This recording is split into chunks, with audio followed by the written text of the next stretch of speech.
শিক্ষার্থী হত্যা এবং নির্বিচারে আটকের প্রতিবাদে সড়ক আদালত প্রাঙ্গণ এবং বিশ্ববিদ্যালয় ক্যাম্পাসে বিক্ষোভ করেছে শিক্ষক, শিক্ষার্থী ও আইনজীবীরা।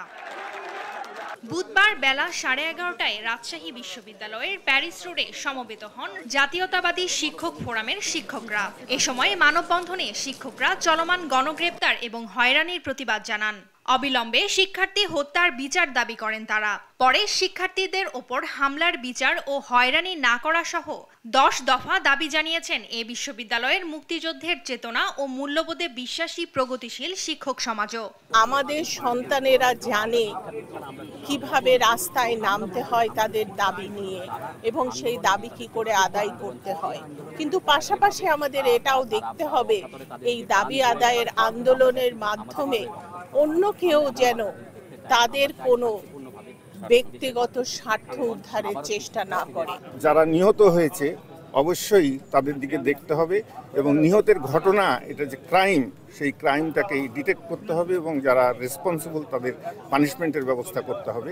এদিন সকাল 10টায় বৈষম্য বিরোধী ছাত্র আন্দোলনের ব্যানারে ছাত্রছাত্রীরা জেলা পরিষদ ভবনের সামনে জড়ো হতে থাকেন।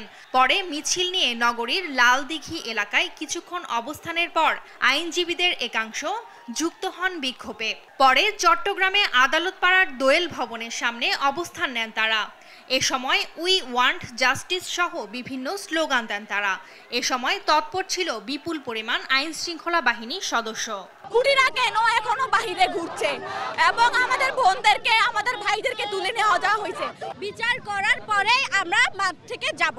প্রত্যেকটা নির্বিচারে হত্যার বিচার করতে হবে। যারা মারা গেছে তাদেরকে কি ফিরাই দিতে পারছে?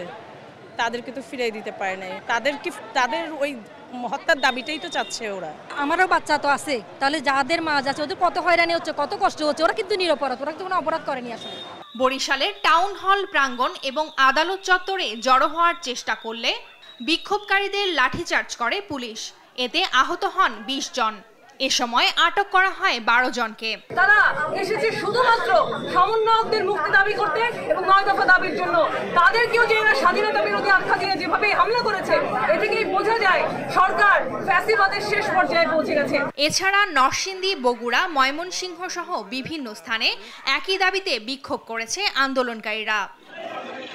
টুম্পা আফরোজ, নিউজ ডেস্ক, দেশ টিভি।